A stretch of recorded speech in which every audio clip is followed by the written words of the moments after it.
नमस्कार। प्राचीन भारत के इतिहास के अंतर्गत आज हम पढ़ने वाले हैं महात्मा बुद्ध एवं बौद्ध धर्म। अगर आप UP PCS, RO ARO, lower PCS या फिर सुपर टेट की तैयारी कर रहे हैं तो ये वीडियो आपके लिए खास होने वाला है। चैनल को सब्सक्राइब कर लीजिए और वीडियो में लास्ट तक बने रहिए। देखते हैं जीवन परिचय महात्मा बुद्ध का। सिद्धार्थ से महात्मा बुद्ध बनने की गाथा। जो महात्मा बुद्ध है उनका बचपन का नाम सिद्धार्थ हुआ करता था। वो राजकुमार थे और मन परिवर्तित हो गया, उसके बाद वो महात्मा बुद्ध बन गए। तो देखते हैं ये गाथा क्या है। तो बुद्ध का जन्म के बारे में देखते हैं महत्वपूर्ण तथ्य। तो बुद्ध का जन्म होता है 563 ईसा पूर्व और स्थान था, कौन सा स्थान था? तो लुम्बिनी, ये नेपाल में पड़ता है आज के टाइम पे। और इनका बचपन का नाम था सिद्धार्थ। ये शाक्य वंश से संबंधित थे जो कि एक क्षत्रिय वंश था। तो जन्म 563 ईसा पूर्व, स्थान लुम्बिनी वन नेपाल में, बचपन का नाम सिद्धार्थ और वंश था शाक्य वंश क्षत्रिय। पारिवारिक पृष्ठभूमि देखते, परिवार में कौन कौन था। इनके पिता जिनका नाम शुद्धोधन था एक कपिल वस्तु के राजा थे। माता का नाम महामाया था जो कोलीय राजवंश की राजकुमारी थी जिनसे शुद्धोधन महाराज की शादी हुई थी। मौसी इनकी थी गौतमी जिन्होंने इनका पालन पोषण किया था।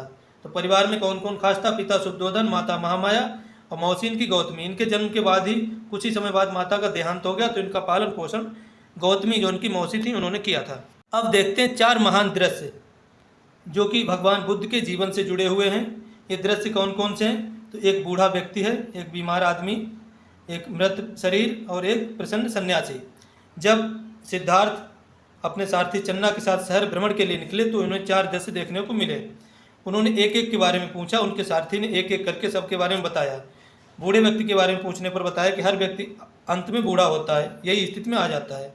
फिर बीमार व्यक्ति को देखा तो बताया कि व्यक्ति कभी न कभी बीमार होकर इस अवस्था में आ जाता है।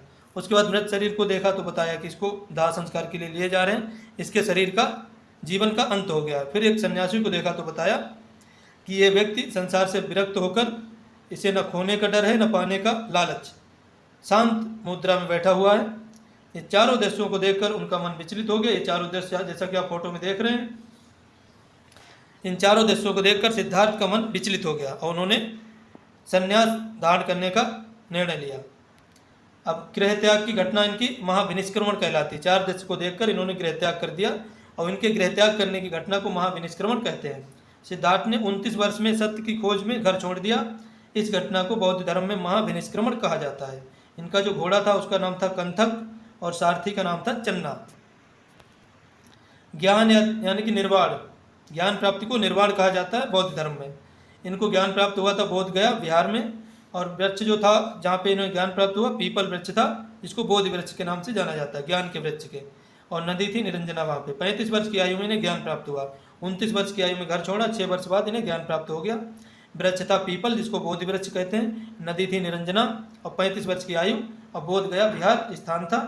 और ज्ञान प्राप्ति की जो घटना है उसको निर्वाण कहते हैं। उसके बाद इनका प्रथम उपदेश देखते हैं। जो इन्होंने प्रथम उपदेश दिया था वो सारनाथ में दिया था, ऋषिपत्तनम नामक स्थान पर। इस घटना को धर्म चक्र प्रवर्तन कहा जाता है। इनकी भाषा थी पाली। बौद्ध धर्म का जो साहित्य ज़्यादातर पाली भाषा में लिखा गया है और जो जैन धर्म उसमें प्राकृत भाषा आती, तो इसमें भाषा थी पाली। सबसे ज़्यादा उपदेश इन्होंने दिए श्रावस्ती में। 4 आर्य सत्य देखते हैं बौद्ध धर्म के क्या थे। तो एक था दुख, मतलब संसार दुखमय है। दूसरा है दुख समुदाय, दुख का कारण तृष्णा यानी कि इच्छा है। उसके बाद दुख निरोध, दुख का अंत संभव है, तृष्णा का अंत संभव है। चौथा दुख निरोध गामिनी प्रतिपदा, ये क्या है? तो अष्टांगिक मार्ग। तो दुख, दुख समुदाय, दुख निरोध और दुख निरोध गामिनी प्रतिपदा, अष्टांगिक मार्ग जो इन्होंने दिया उससे दुख दूर किया जा सकता है। तो 4 आर्य सत्य हैं, दुख, दुख समुदाय, दुख निरोध गामिनी प्रतिपदा। अब देखते हैं अष्टांगिक मार्ग क्या है। इसको कहते हैं मुक्ति का पथ, मुक्ति का मार्ग। अष्टांगिक मार्ग मुक्ति का मार्ग है। इसमें सम्यक दृष्टि, सम्यक संकल्प, सम्यक दृष्टि, सम्यक संकल्प, सम्यक वाग, सम्यक कर्मांत, सम्यक आजीव, सम्यक व्यायाम, सम्यक स्मृति, सम्यक समाधि। सम्यक दृष्टि, सम्यक संकल्प, सम्यक वाग, सम्यक कर्मांत, सम्यक आजीव, सम्यक व्यायाम, सम्यक स्मृति और सम्यक समाधि, ये 8 चीज़ें हैं। इसको अष्टांगिक मार्ग कहा जाता है। अब देखते हैं एक शब्द है प्रतीत समुत्पाद। ये क्या है, इसका अर्थ क्या है? तो ये कार्य कारण सिद्धांत है। एक वस्तु के विनाश के पश्चात दूसरी वस्तु की उत्पत्ति होती है, ऐसा इसमें बताया गया। कार्य कारण सिद्धांत प्रतीत समुत्पाद, ये बौद्ध धर्म के संपूर्ण उपदेशों का सार है। ये प्रतीत समुत्पाद सिद्धांत है, बौद्ध धर्म के संपूर्ण उपदेशों का सार है। अब देखते हैं बौद्ध धर्म के त्रिरत्न। त्रिरत्न क्या है? बुद्ध, धम्म, संघ। बुद्धम शरणम गच्छामि, संघम शरणम गच्छामि, धम्मम शरणम गच्छामि। इन तीनों स्तंभों पर बौद्ध धर्म टिका है। अब देखते हैं बौद्ध धर्म की कुछ संगीतियाँ। संगीत कहते हैं सभा को। प्रथम बौद्ध संगीति हुई थी 483 ईसा पूर्व, और ये राजगृह में हुई थी।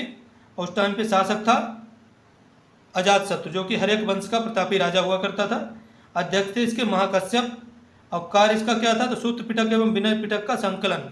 प्रथम बौद्ध संगीति 483 ईसा पूर्व होती है। अजातशत्रु के शासनकाल में महाकश्यप इसके अध्यक्ष थे, और संगीत का कार्य था सूत्र पिटक एवं विनय पिटक का संकलन करना। बौद्ध धर्म के जो महान ग्रंथ हैं सूत्र पिटक, विनय पिटक, अभिधम्म पिटक, इनमें से सूत्र पिटक और विनय पिटक का संकलन किया गया था प्रथम बौद्ध संगीति 483 ईसा पूर्व में। द्वितीय बौद्ध संगीति 383 ईसा पूर्व में हुई। स्थान था वैशाली और शासक था कालाशोक, शिशुनाग वंश का शासक था। और जो अजातशत्रु था इससे पहले वाला, वो हरेक वंश का शासक था। तो कालाशोक शिशुनाग वंश का शासक था। अध्यक्ष थे इसके सर्वकामनी या सबकामी। इस संगीत के अध्यक्ष थे, इसको सर्वकामनी या फिर सबकामी कहते थे। और विभाजन इसमें हो गया स्थाविर तथा महासंघिक। इसे जो बौद्ध भिक्षुओं का दो जगह विभाजन हो गया, दो तरह से, स्थाविर और महासंघिक में विभाजन हो गया। तृतीय बौद्ध संगीति 250 ईसा पूर्व हुई। पाटलिपुत्र स्थान था। अशोक जो मौर्य वंश का शासक, अशोक के काल में हुई।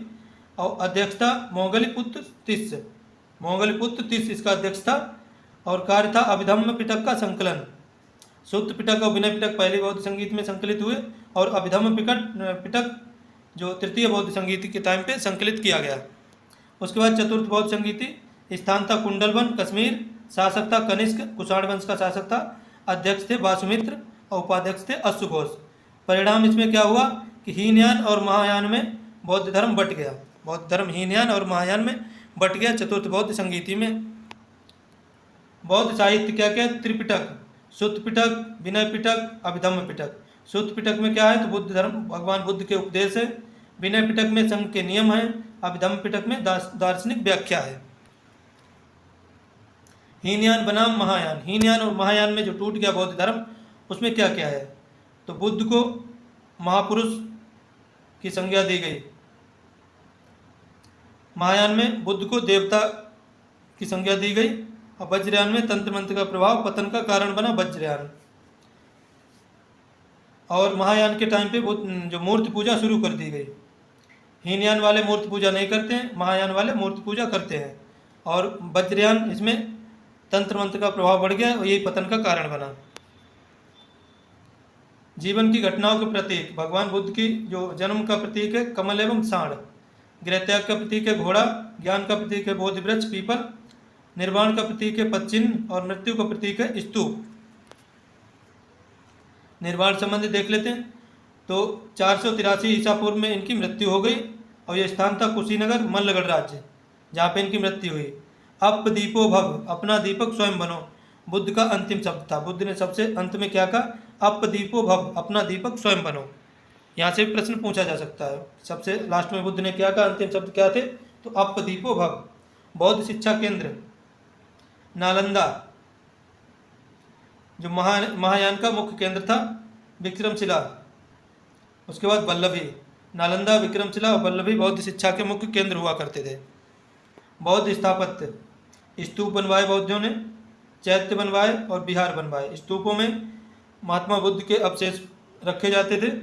चैत्य में बौद्ध भिक्षुओं का पूजा स्थल हुआ करता था चैत्य। विहार भिक्षुओं के रहने का स्थान। तो स्तूप में भगवान बुद्ध के अवशेष, मतलब सबसे पूजनीय होता था, उसमें भगवान बुद्ध के अवशेषों को रखा गया। चैत्य भी बौद्ध भिक्षुओं का पूजा स्थल हुआ करता था। विहार भिक्षुओं के रहने का स्थान, निवास स्थान। अब कुछ प्रश्न देख लेते हैं एग्जाम की दृष्टि से क्या क्या प्रश्न सबसे ज़्यादा आते हैं। तो बुद्ध के प्रथम गुरु कौन थे? अलार कलाम। एशिया का जोतपुंज, लाइट ऑफ एशिया किसको कहते हैं? भगवान बुद्ध को। बुद्ध की प्रथम महिला शिष्या थी प्रजापति गौतमी, यानी कि उनकी मौसी। संघ में प्रवेश की आयु 15 वर्ष, उपसंपदा संस्कार के बाद। संरक्षक शासक कौन कौन हुए जिन्होंने बौद्ध धर्म को संरक्षण दिया? बिंबिसार हर्यक वंश का था। अशोक मौर्य वंश का था। कनिष्क कुषाण वंश का था। हर्षवर्धन पुष्यभूति वंश का था प्रसेनजित, कौशल नरेश था और उदयन वत्स नरेश। इन राजाओं ने बौद्ध धर्म को संरक्षण दिया। बौद्ध धर्म के पतन के कारण क्या रहे? संघ में भ्रष्टाचार और विलासिता का आना। संघ में जब भ्रष्टाचार शुरू हो गया, विलासिता उत्पन्न हुई भिक्षुओं में, तो पतन की ओर बढ़ा। विभाजन, वज्रयान का उदय, विभाजन हो गया और वज्रयान का उदय हुआ, तभी इसका पतन होने लगा। संस्कृत प्रयोग, आम जनता से दूरी, संस्कृत भाषा इसकी हो गई और आम जनता से दूर होता गया। पहले जब तक पाली भाषा थी तब तक सभी लोग इसको समझते थे। विदेशी आक्रमण, तुर्कों द्वारा बख्तियार खिलजी का आक्रमण हुआ, उससे इसका पतन हुआ। शब्दावली देखते हैं। प्रपंच क्या होता है? तो ज्ञान प्राप्त करने से पहले जो संस्कार होता है। उपोषत, अमावस्या पूर्णिमा का उपदेश दिवस। पतिमोक्ष, जो धर्म संबंधी नियमों का संग्रह। बौद्ध धर्म और महिलाएं। बुद्ध पहले महिलाओं के प्रवेश के विरुद्ध थे, परंतु अपने शिष्य के अनुरोध पर वैशाली में महिलाओं को संघ में प्रवेश दिया। प्रथम महिला शिष्या प्रजापति गौतमी यानी कि इनकी मौसी थी, और इन्होंने अपने शिष्य आनंद के कहने पर प्रवेश दिया। त्वरित पुनरावृत्ति देखते हैं। 563 ईसा पूर्व में इनका जन्म होता है और 534 ईसा पूर्व में गृह त्याग होता है, महाविनिष्क्रमण। 528 ईसा पूर्व में ज्ञान की प्राप्ति और 483 ईसा पूर्व में महापरिनिर्वाण कुशीनगर में होता है इनका। आशा करता हूँ आपको वीडियो पसंद आया होगा। चैनल को सब्सक्राइब कर लीजिए, हमारे साथ जुड़े रहिए अपने ज्ञान को बेहतर बनाने के लिए।